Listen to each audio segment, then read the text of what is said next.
말씀의 제목은 순종입니다. 오늘 본문을 다시 한번 읽어드리겠습니다. 너희 자신을 종으로 내주어 누구에게 순종하든지 그 순종함을 받는 자의 종이 되는 줄을 너희가 알지 못하느냐? 혹은 죄의 종으로 사망에 이르고 혹은 순종의 종으로 의에 이르느니라. 누구에 따라 사는가? 누구의 말에 따라 사는가? 어떤 것에 지배를 받는가? 그 지배를 받는 것에 종이 되어진다. 그 예로 죄의 종으로 사망에 이르고 순종으로 의에 이르느니라 라고 말씀하고 있습니다. 여러분, 누구의 지배를 받고 있는가라는 부분은 참 중요하지 않겠습니까? 오늘 말씀의 본문의 말씀처럼 사단의 죄의 지배를 받고 있다면 우리는 사망에 이를 수밖에 없는 것이고, 말씀의 지배를 받고 있다면 우리는 천국에 하나님의 영원한 안식 가운데 들어가게 된다라는 것입니다. 챔버스 목사님의 말을 잠깐 드려볼게요. 한순간이라도 한 번이라도 정욕의 마음을 주면 정욕에 항복한 자신을 아무리 미워한다 할지라도 이미 당신은 그 정욕의 종이 된 것입니다. 오늘 말씀은 사실 여러분 나중에 예배 끝나고 나서라도 챔버스 목사님의 주님은 나의 최고봉을 다시 읽어보시고 묵상하시면 좋겠다 생각이 들어요. 한순간이라도 한 번이라도 정욕의 마음을 주면 정욕에 항복한 자신을 아무리 미워한다 할지라도 이미 당신은 그 정욕의 종이 된 것입니다 라고 말합니다. 한순간이라도요, 한 번이라도요. 여러분, 한 번도 정욕에 자신을 내어주지 않은 사람이 있습니까? 사실 정욕이라는 부분을 정의를 또 가로 열고 이렇게 했는데, 정욕이란 마음의 정욕이든 육체의 정욕이든 나는 지금 당장 이것을 가져야 해 라고 말합니다. 그러니까 단순히 음욕을 품었다 안 품었다 이런 부분이 정욕이라고 얘기하는 것이 아니라 내가 내 자신의 어떤 생각에 의해서 이것을 해야 돼, 어떤 것을 해야 돼 라고 판단하고 그것을 실행했다면 그것이 바로 정욕에 나의 마음을 내어준 것이 되어진 것이고, 그것은 곧 다시 말하면 그것을 아무리 미워한다 할지라도, 그 죄에 대해서 아무리 내가 미워한다 할지라도 나는 그 정욕의 종이 되었다고 챔버스 목사님은 선언하고 있다고요. 그러면 여기 지금 우리 예배드리고 있는 사람 중에 한 사람도 예외인 사람이 있을 수 없는 거죠. 우리는 다 정욕의 종이었다라는 사실을 분명히 알 수 있는 겁니다. 사실은 지금도 정욕의 종으로 나를 내어주고 있다라는 사실도 정확히 깨달아 알 수 있는 부분이고요. 어렸을 때 이기심에 순복했다면 이제는 그 이기심이 세상에서 가장 무거운 굴레를 씌우는 폭군이 된 것을 발견할 것입니다. 순복을 통해 형성된 기질은 그 사람을 지배하게 되어 그의 영혼 속에 있는 어떤 것으로도 제거될 수 없습니다. 말씀 준비하는데 여러 가지 생각이 났어요. 여러 가지 생각이. 이런 실예들이. 여러분, 불평과 불만, 원망을 가진 사람, 그러니까 이것을 이렇게 끊임없이 내뱉는 사람을 혹시 여러분 주변에 알고 계시는 분이 있으십니까? 이런 사람들의 특징은 뭡니까? 항상 이게 튀어나와요. 그러니까 무의식 중에도 튀어나오고 의식 중에도 튀어나오고, 항상 불평과 불만으로 가득한 사람은 항상 이게 튀어나와요. 여러분, 수동적인 사람은 항상 수동적입니다. 근데 이게 어떤 지금 기질이라는 표현을 챔버스 목사님도 사용했는데 어떤 기질입니까? 그 사람의 기질이 그러니까 어쩔 수 없는 것입니까? 그렇지 않다라고 성경은 얘기한다고 챔버스 목사님은 말해요. 이것이 정욕에 순복한 것이고 그 결과로 정욕에 다스리시는 나의 현 주소임을 확인하게 되어진다 라고 말하는 거예요. 제가 주일날 예배자와 봉사자에 대해서 말씀을 드렸습니다. 여러분, 동일하게 여기서 찬양을 드려요. 예배 가운데 찬양을 드려요. 그런데 동일하게 찬양을 서서 찬양을 드리는 사람들이 다 똑같지 않다라는 것입니다. 다 똑같이 하나님 앞에 예배자가 되어지지는 않는다라는 겁니다. 여러분, 그 차이는 무엇입니까? 십자가의 그 깊은 사랑 안에 내가 이 시간에 이 자리에서 예배를 드릴 수 있다는 그 자체, 찬양으로 하나님 앞에 섬길 수 있다는 그 자체의 감격 가운데 있으면 그 사람은 예배자이지만 봉사자는 어떤 사람이 되는 겁니까? 끊임없이 뭔가 이 상황 속에서 자기의 생각에만 집중하고 있는 것입니다. 찬양은 드리고 있지만 생각이 어디에 있어요? 하나님의 말씀과 예배자라는 하나님 안에 있지 않고 자기의 생각 속에 온통 갇혀 있으면 입으로는 찬양을 하지만 이 생각은 온통 뭐예요? 자기 기준에 의한 생각에 있는 거죠. 그러니까 보게 되는 게 뭐예요? 상황 가운데 벌어지는 다른 현상들, 다른 사람의 생각, 다른 사람의 태도, 어떤 상황 가운데 자기의 생각 가운데 만족이 되는 것과 만족이 안 되는 부분, 이런 부분에 더 집중된 생각이 온통 가득 차 있으니까 입으로는 찬양은 드리지만 그 생각은 누구의 지배를 받는 거예요? 나 자신의 지배를 받는 거죠. 이게 무슨 말인지 분명히 이해되지 않습니까? 찬양은 드리고 있어요. 그런데 어떤 사람은 하나님의 말씀에, 하나님의 은혜 가운데 하나님의 지배를 받는 사람의 그 예배자의 모습으로 여기 서 있는가 하면, 어떤 사람은 끊임없이 자기 자신에게 지배를 받아서 자기 생각에만 온통 갇혀있는 그 상태라고요. 똑같이 찬양을 드리고 있지만. 그래서 챔버스 목사님이 이런 얘기를 해요. 나를 지배하는 세력을 점검하려면 가장 먼저 그 세력에게 스스로 기꺼이 순복한 적이 있다는 사실을 솔직히 인정하는 것입니다. 내가 나 자신의 종이라면 언젠가 나 자신에게 순복했기 때문입니다. 따라서 그 책임은 오직 내게 있습니다. 그 무슨 말이에요? 동일하게 찬양을 드리고 있지만 그 사람은 지금 자기에게 지배를 받고 있기 때문에 은혜가 아니고 하나님께 집중하는 게 아니고 온통 자기 생각에만 갇혀 있다라는 것이죠. 근데 이것이 여러분 이렇게 찬양 드리는 요 순간에만 그렇습니까?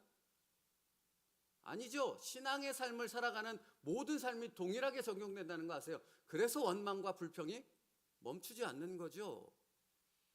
왜? 기준이 어디 있으니까? 누구의 지배를 받으니까? 하나님의 말씀이 아니라 자기 자신의 지배를 받고 있기 때문에 그런 것입니다. 그리고 자기 자신의 지배를 받는 사람만큼 사단이 하나님의 나라를 방해하는 도구로 사용하기 쉬운 사람이 없다라는 사실입니다. 아주 쉽죠. 그 사람을 조금만 건드려도 하나님의 나라를 대적해서 사단의 종으로, 사단의 도구로 쓸 수 있기 때문에 그런 것이죠. 여러분, 감정이 지배를 받는 것도 마찬가지 아닙니까? 그러므로 할 수 없어. 내 감정이 이런데 내가 어떻게 하라는 거야? 이렇게 얘기를 반복하는 사람들의 경우를 보십시오. 그게 나일 수도 있습니다. 지금 얘기 드린 사람이 나일 수도 있습니다. 그죠? 어쨌든 감정의 지배를 받는 사람의 경우도 어떻습니까? 결국은 그 근본적인 부분에 들어가면 내가 나 자신을 지배하고 있기 때문에 내가 하나님의 말씀 앞에 순복하지 않고 나를 복종시키는 그 말씀의 순종 가운데로 나아가지 않고 내 생각과 내 주장에만 집중하고 있기 때문에 어쩔 수 없어라는 말만 나오는 거죠. 여러분, 창녀인 어머니 밑에 두 딸이 있었다고요. 근데 수십 년의 시간이 흐른 후에 한 딸은 어머니와 똑같이 창녀가 되어져서 살아가는 삶을 살아가고, 한 딸은 정말 신실한 기독교의 가정을 세워서 그 가정 안에서 하나님의 은혜 가운데 살아가더랍니다. 그래서 이 놀라운 결과에 대해서 한 학자가 궁금해서 두 딸을 찾아가서 물었다라는 거예요. 아니, 당신은 왜 창녀인 딸에게 당신은 왜 이렇게 인생을 이렇게 살아갑니까? 라고 물었더니 이 딸이 뭐라고 대답하는 줄 아세요? 내 어머니가 그렇게 살았는데 내가 이렇게밖에는 더 어떻게 살 수 있습니까? 똑같이 살아갈 수밖에요. 이렇게 얘기하더랍니다. 근데 그러면 이쪽에 이제 신실한 기독교의 가정을 세우고 살아가는 딸에게 가서 물었습니다. 당신은 어떻게 이런 삶을 살아갈 수 있습니까? 이렇게 바뀌어질 수 있습니까? 라고 물었더니 이 딸의 대답도 동일했다라는 겁니다. 내 어머니가 그렇게 살았는데 내가 이렇게 살지, 그러면 어떻게 어머니하고 똑같이 살겠냐는 겁니다. 이게 여러분, 이 차이가 무슨 차이인지 아시겠습니까? 한 사람은 자기 어머니와 똑같은 인생을 살며 자기 자신의 생각 속에 그 상황과 형편 속에 불평과 불만과 원망 속에서 그것을 내박쳐 둠으로 자기 자신의 지배를 받는, 그러니까 사단의 종으로서 살아가는 그 삶으로 결국은 창녀의 삶밖에 살아갈 수 없었다면, 한 사람은 내 어머니가 그러니까 내가 말씀 앞에 순종함으로 예수 그리스도를 붙잡고 살지 않으면 내가 똑같은 삶을 살 수밖에 없으므로 말씀을 순종하는 삶을 살았더니 전혀 다른 삶을 살아가게 되었다라는 것 아닙니까? 여러분, 그럼 차이가 무엇입니까? 환경의 차이입니까? 기질의 차이입니까? 아니죠. 여기에 차이는 분명하지 않습니까? 나의 지배를 받는가? 아니면 예수 그리스도의 지배를 받는가? 여러분, 오늘 말씀은 사실은 우리에게 너무나 중요한 말씀 아닙니까? 우리도 하루하루를 살아가지 않습니까? 근데 여러분은 누구의 지배를 받습니까? 나입니까? 아니면 예수님입니까? 내게 능력 주시는 자 안에서 내가 모든 것을 할 수 있느니라. 이건 누구의 지배를 받는 거죠? 그렇죠. 근데 모든 것이 불가능하고 모든 것이 안 돼요라고 말하는 사람은 자기 자신의 지배를 받는 것 아닙니까?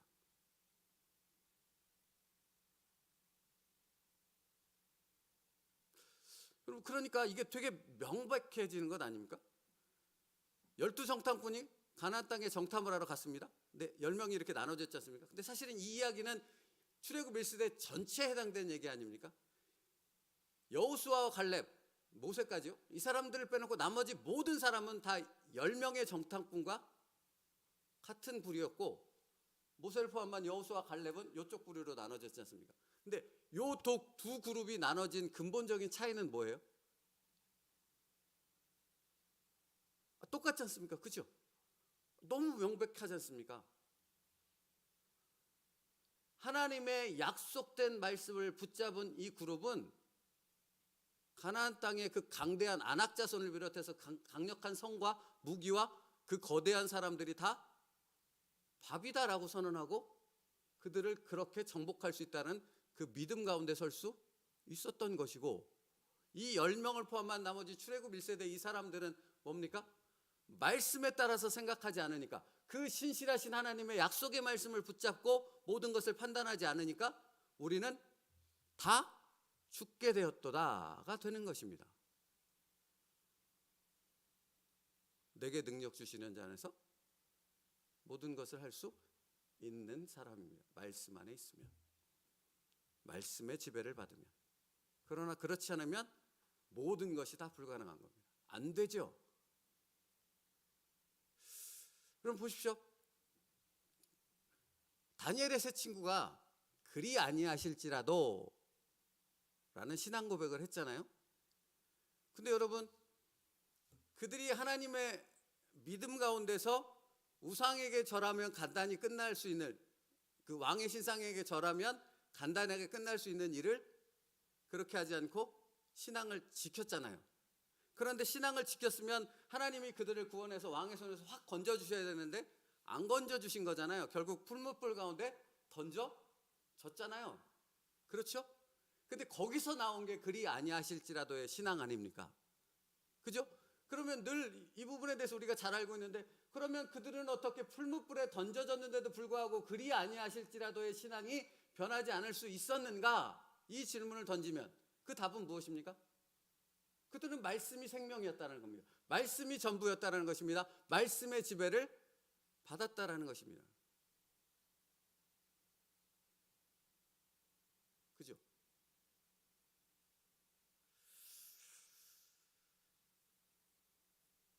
여러분, 챔버스 목사님이 이렇게 말해요. 당신을 주관하는 악한 세력으로부터 나오려면 그 세력을 깨뜨릴 수 있는 유일한 분께 철저한 겸손의 자세로 자신을 맡겨야 합니다. 여러분, 우리 쉽게 이렇게 얘기하잖아요. 죄로부터, 죄의 속박으로부터 우리를 건져낼 수 있는 분은 오직 예수 그리스도 한 분뿐입니다. 할렐루야 아멘 하면 다 아멘 하지 않습니까? 근데 사실은 그 말의 의미는 뭐예요? 거기에 담겨있는 말씀의 의미는 뭐냐고요? 할렐루야 아멘 하면 끝납니까? 아니죠. 거기에는 이런 의미가 담겨 있습니다. 여호수아와 갈렙처럼, 또 다니엘의 세 친구처럼 당신의 삶 가운데서 벌어지는 모든 상황 가운데 말씀에 당신을 처복종시키는 순종의 모습이 있을 때 예수 그리스도의 그 구속의 능력이 내 삶을, 나를 바꿀 수 있는 놀라운 역사가 될 수 있다라는 말씀이에요. 다시 말하면 할렐루야 아멘으로 끝나는 게 아니라 모든 상황들 속에서 당신이 정말로 철저히 그 말씀 앞에 나를 처복종시키는 그 순종으로, 순복으로 나아갈 때만 예수 그리스도가 나를 변화시키는 그 놀라운 역사 가운데로 은혜 가운데로 들어갈 수 있다라는 겁니다. 여러분, 여러분이 여러분의 현실의 삶 가운데서 매 순간의 삶 가운데서 말씀에 순종하겠다는 결단과 나를 쳐 복종시켜 죽이는 그 순종으로 나아가지 않는다면 예수 그리스도는 허울 좋은 이름일 뿐 아무런 능력과 역사가 나타날 수 없다라는 사실을 얘기해요. 그래서 오늘 말씀의 제목이 뭐예요? 순종이에요. 순종이라고요. 제가 이제 두 교회의 부교육자를 했고 이렇게 거기서 하여튼 그 수석 해가지고 이렇게 교육자들을 이끌어가는 그 일들을 했습니다. 그런데 이렇게 동일하게 되게 재밌는 경험을 했던 게 뭐냐면 그 중에 한 교육자들, 그러니까 그런 사람들이 꼭 있어요. 이 사람들은 이렇게 원망과 불평을 하는데 늘 그 원망의 불평을 이렇게 얘기를 들어보면 자기는 뭔가를 하는데 다른 사람들은 뭐를 안 한다라는 거예요. 그러면서 막 불평을 해요. 근데 제가 보기엔, 전체를 이끌고 있는 제가 보기에는 그 사람이 일을 안 해요. 수동적이기도 하고 일을 안 해요. 그런데 이 사람은 끊임없이 원망과 불평에 왜 나는 이렇게 많은 일들을, 힘든 일들을 해야 돼, 이렇게 불평한다는 거예요. 그래서 가만히 생각해 봤는데 왜 이 사람은 이렇게 불평하지? 내가 보기엔 일을 되게 안 하고 있는데, 맡고 있는 게 없는데. 근데 거기서 깨닫게 되는 게 뭐냐면 이 사람은 늘 자기중심적인 자기 생각에만 갇혀 있는 거예요. 그러니까 다른 사람이 자기보다 훨씬 더 많은 일과 열심을 다 일하는 건 안 보이는 거예요. 뭐만 보여요? 자기가 하고 있는 그 알량한 조그만 그것만 보이는 거예요. 그러니까 마치 자기만 일하고 있는 것처럼 늘 생각해요. 그러니까 거기로부터 원망과 불평은 멈추지 않는 거예요. 않는 거고요. 여러분, 이게 되게 같은 맥락에 있다는 사실을 깨닫게 돼요. 그러니까 누구의 지배를 받는가에 따라서 이것은 분명히 달라지는 거예요. 자기 자신의 지배를 받고 있는 사람은 어디를 갖다 놔도 아무것도 못하고 아무 하나님의 은혜와 영광을 드러내지 못하지만, 하나님의 말씀의 지배를 받는 사람은 어디를 갖다 놔도 다 거기 안에서 하나님의 역사와 은혜와 감사와 축복으로 가득하게 되어지는 것 아닙니까? 그죠? 그러니 여러분, 오늘 우리가 기억해야 할 것은 하나님의 말씀 앞에 전적으로 나를 내려놓고 순종하는 것입니다.